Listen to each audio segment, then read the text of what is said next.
Cette vidéo est une présentation de La Revanche, la boutique officielle des Deux Pions. Salut tout le monde, c'est Jeff de la chaîne Les Deux Pions.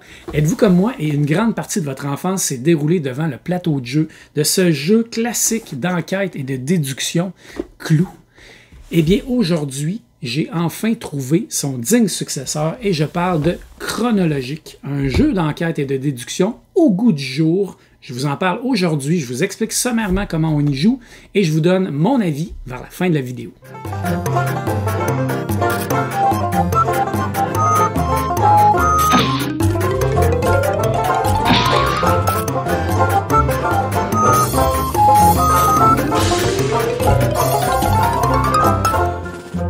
Chronologique est un jeu conçu par Fabien Gridel et Johan Levitt. C'est édité par Origame et Super Meeple. C'est un jeu qui se joue de 1 à 4 joueurs de 10 ans et plus pour des parties d'environ 30 minutes. Actuellement, on a la boîte ici Paris 1920 qui est la première boîte parue, mais on aura aussi deux autres boîtes qui vont s'ajouter à la collection, soit Cusco 1450 et Babylone 2500. Alors, comment on joue à Chronologique? Voici à peu près une mise en place pour un joueur ou deux joueurs. C'est un jeu d'ailleurs qui joue de 1 à 4 joueurs, donc on peut jouer en solo. On va d'abord placer le plateau de joueurs qui représente l'Opéra de Paris au centre de la table. On va placer les 6 cartes qui sont incluses dans le scénario. Fait qu'on a 3 boîtes de scénario ici. On va ouvrir l'une des boîtes. On va venir prendre les cartes qui vont avoir tout le même numéro, qui vont représenter un scénario. Donc, par exemple, ici, j'ai les cartes du scénario 2, qui représentent chacun des lieux, mais avec des indices ici. Évidemment, il ne faut pas les regarder, parce que ces indices-là vont être utilisés un peu plus tard avec les cartes perforées pour pouvoir nous donner les indices qu'on va avoir besoin. J'explique ça dans pas long. Fait qu'une fois qu'on a placer les cartes, ici j'ai le scénario 1, des lieux pour le scénario.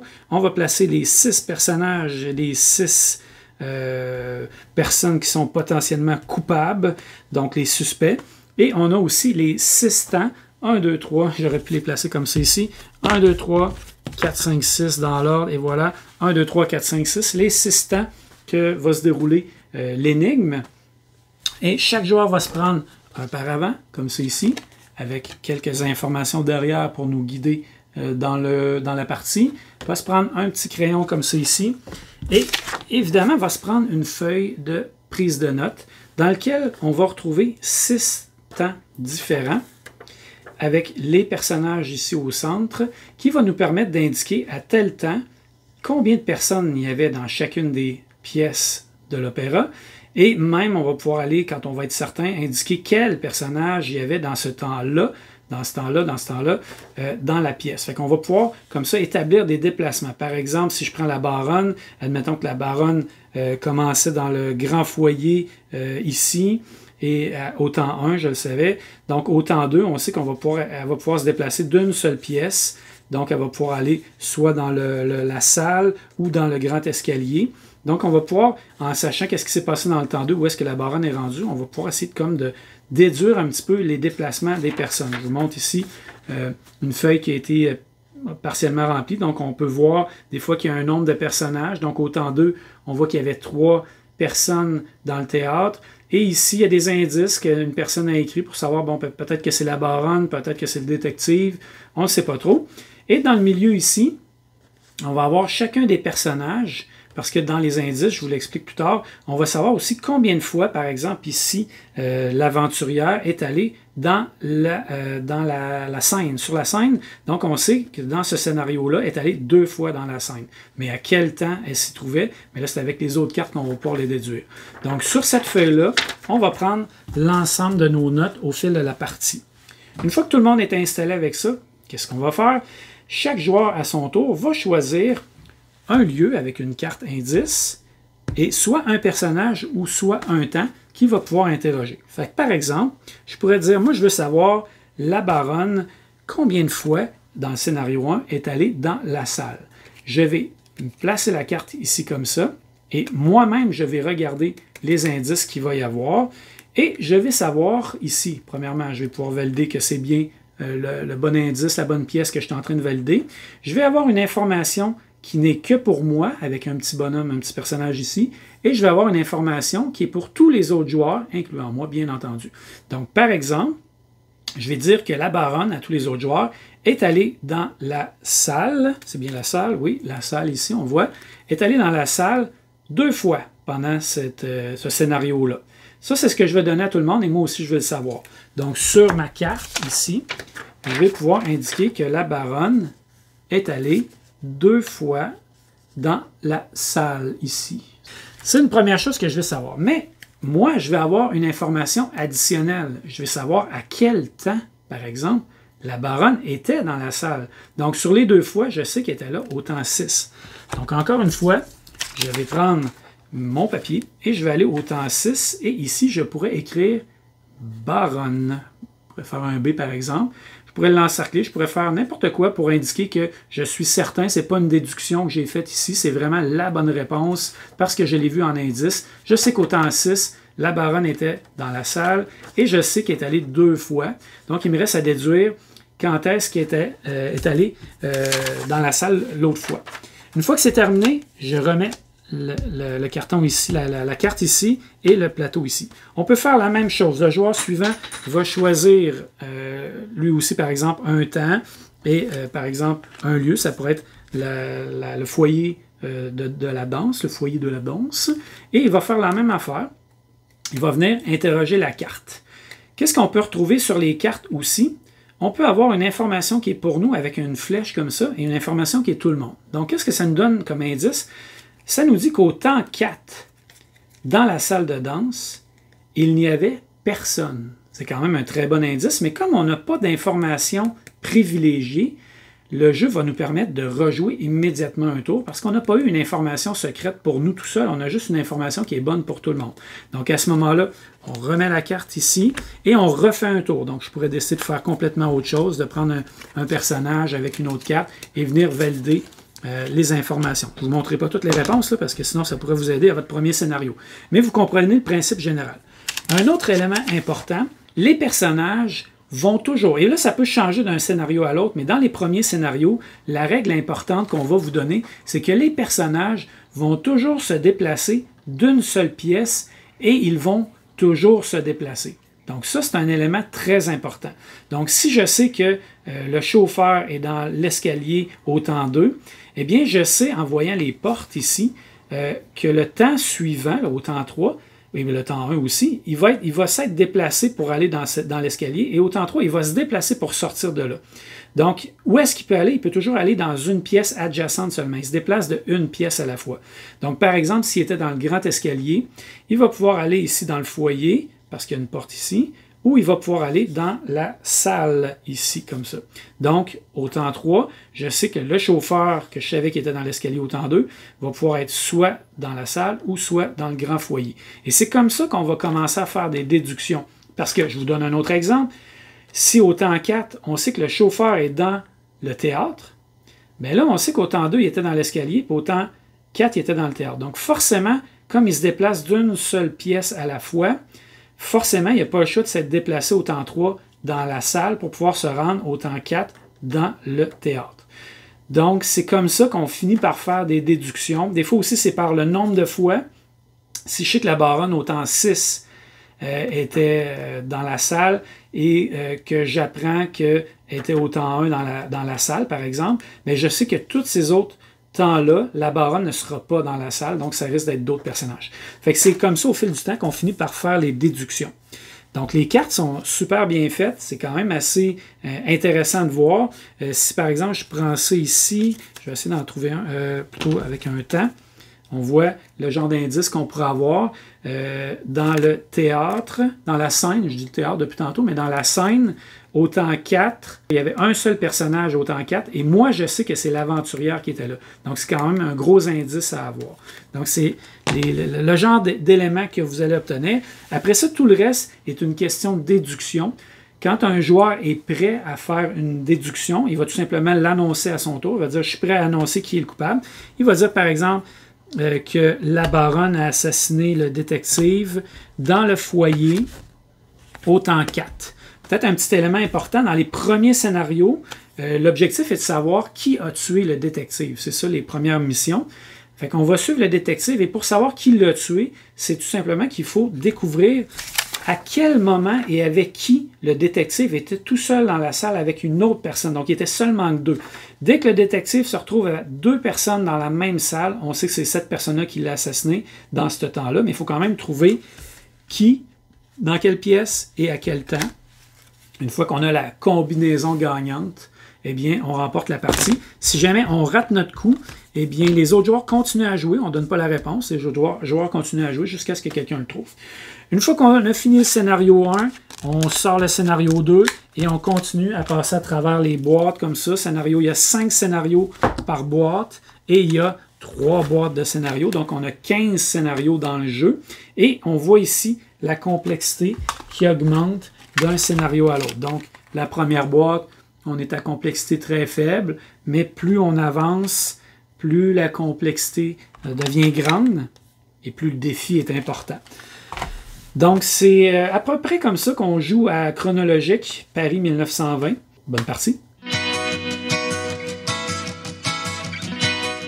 Qu'est-ce que j'ai pensé de Chronologique? Eh bien, je dois vous avouer que les jeux de mémoire et de déduction ne sont pas toujours dans ma tasse de thé principale. C'est pas le genre de jeu qui vient me chercher habituellement, mais celui-là, ça a été comme un coup de poing dans le visage. Ça a fait comme wow, c'est bien le fun. En plus, Johan Levette et Fabien Gridel, c'est ceux qui ont fait Turing Machine.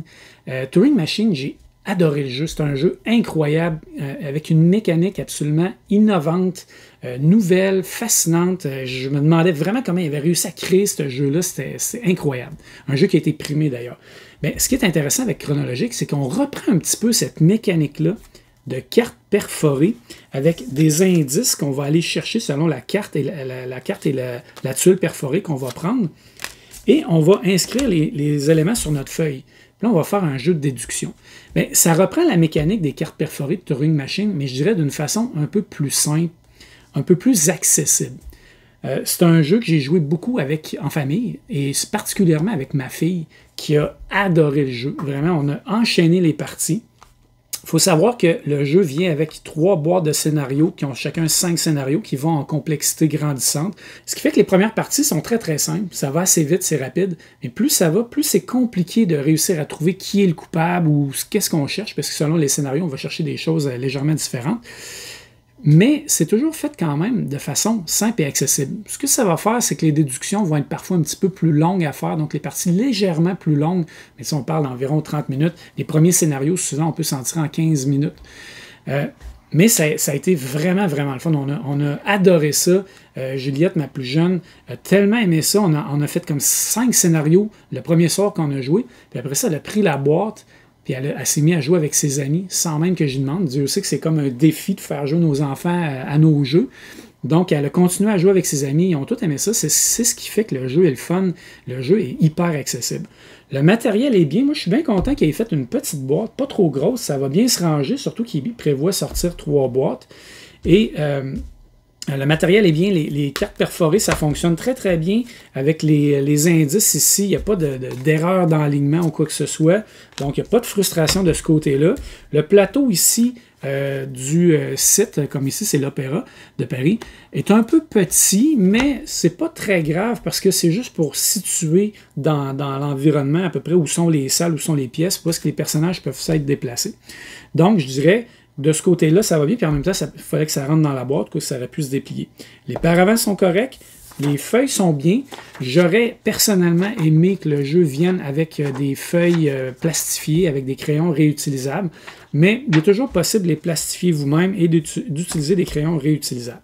L'autre élément intéressant du jeu, c'est qu'il y a 15 scénarios, ce qui est déjà pas si mal, mais évidemment, les scénarios ne sont pas rejouables. Je dirais qu'il y a peu de chance, ou c'est quand même assez difficile de se souvenir exactement qui a fait quoi dans chacun des scénarios. Une fois que vous avez passé les 15, quand vous recommencez, se souvenir c'était qui était le coupable. C'est pas si évident que ça, mais oui, c'est quand même des scénarios qui sont jouables de façon unique. C'est peut-être un petit peu une faiblesse du jeu dans le sens où une fois qu'on a passé les 15 scénarios et on les connaît un petit peu trop, c'est terminé. Mais ce n'est pas tout à fait le cas, et ça, c'est ce qui est intéressant. L'éditeur promet d'avoir des scénarios additionnels pour chaque boîte de jeu sur son site. J'espère qu'ils vont effectivement le faire, parce qu'un peu comme Turing Machine, dans lequel il y avait des millions de combinaisons possibles que tu pouvais aller chercher en ligne pour faire des casse-têtes, puis continuer à jouer avec la même boîte, même s'il y avait une trentaine ou cinquantaine de scénarios dans la boîte originale. Mais j'espère que ça va être le même principe. En tout cas, il n'y a rien qui l'empêche. Le même principe avec Chronologique, qu'on puisse aller au-delà des 15 scénarios de base à faire, puis pouvoir jouer pendant un bon bout de temps avec une boîte. Et les autres boîtes vont être quand même intéressantes à acheter parce que là, on va avoir des nouveaux personnages, un nouveau lieu, des nouvelles intrigues. Donc, ça promet beaucoup. J'ai hâte de voir. Pour le moment, je suis allé vérifier sur le site de l'éditeur. C'est toujours pas offert, mais il y a une ligne qui écrit que d'autres boîtes et d'autres scénarios seront disponibles éventuellement. Évidemment, tout ne se fait pas dans le jeu avec les indices qu'on va aller chercher. Parce que oui, on va savoir le personnage est allé combien de fois dans une salle, est-ce qu'il est allé dans une salle à un certain temps, combien de personnes avaient dans cette salle-là. Mais ce qui est le fun du jeu, comme tous les jeux d'enquête et de déduction, c'est que c'est un jeu d'enquête, mais de déduction aussi. À un moment donné, on va tracer un petit peu le chemin qu'on pense que le personnage va avoir fait, ou les personnages vont avoir fait sur notre feuille, et on va se mettre à déduire des choses, puis on va vérifier nos déductions, puis on va finir par trouver le coupable. Puis là, à ce moment-là, on prend une chance, on dit c'est qui le coupable, dans quelle pièce, à quel temps, et si on a réussi, on gagne la partie. Si on a échoué, bien, la partie se poursuit avec les autres personnes. Il y a quand même une certaine interaction entre les joueurs. C'est très, très bien que quand on prend une carte, ce ne soit pas juste un indice pour nous. On prend une carte, il y a un indice pour nous, mais il y a un indice pour tout le monde. Donc ça, c'est un aspect que j'ai trouvé vraiment intéressant, qui met un petit peu de dynamisme dans le jeu, un petit peu d'interaction, si on veut. Et on a hâte d'avoir les indices des autres. Et souvent, cet indice-là va nous aider, puis des fois, on va aller la revalider aussi. Donc, c'est ça. Je pense que c'est ça qui a fait que c'est intéressant. Et aussi le fait que les scénarios soient graduels en termes de complexité. Ça aussi, c'est intéressant. Au début, on se trouve bon, mais là, à un moment donné, on se fait challenger, puis c'est un peu plus compliqué. Puis là, il faut revenir, puis il faut refaire des tests, puis éventuellement, on finit par l'avoir, mais ça va être un petit peu plus long. Pour moi, Chronologique, dans les jeux d'enquête et de déduction, remplace aisément Clou. Clou, c'est quand même, ça reste un bon jeu facile et accessible, même après avoir joué à Chronologique, ma fille a ressorti Clou, a rejoué des parties, tout ça. C'est un jeu qui est hyper simple et très, très rejouable. Contrairement à lui, qui a des scénarios graduels où il faut avoir quand même, il faut passer à travers les scénarios, puis quand on n'a plus de scénario, ben là, il faut aller peut-être en ligne. Fait que Clou reste intéressant, mais pour moi, ça c'est le digne successeur de Clou. Sincèrement, là, si vous aimez ce genre de jeu-là, vous ne serez pas déçus du tout. Je vous le recommande fortement. La production est belle, le jeu est beau, le jeu est plaisant et ça a ravivé comme mon intérêt pour ce genre de jeu-là et j'ai bien hâte de voir ce que les prochaines boîtes vont nous proposer comme différence. J'espère qu'ils vont rafraîchir un petit peu la formule. Évidemment, on va avoir des lieux, des personnages différents. Déjà là, ça va être bien. Est-ce que ça va être encore des personnages, des temps, ou est-ce qu'il va y avoir des petites nuances, des petites différences? Je ne le sais pas encore, mais une chose est certaine, si vous aimez le genre de jeu Clou, enquête et déduction, ce jeu-là, c'est certainement fait pour vous. Donnez-y une chance, je pense que vous ne serez pas déçus. Fait que c'est pas plus long que ça, je ne veux pas prendre plus de votre temps. Et si vous avez aimé la vidéo, faites un like, abonnez-vous à la chaîne parce qu'on a plein de vidéos qui s'en viennent. Et dites-nous, c'est quoi votre jeu d'enquête préféré, de déduction préféré? Et est-ce que vous pensez que Chronologique a une chance de remplacer Clou dans votre ludothèque? Sur ce, c'était Jeff. Merci beaucoup tout le monde et on se revoit bientôt dans une autre vidéo.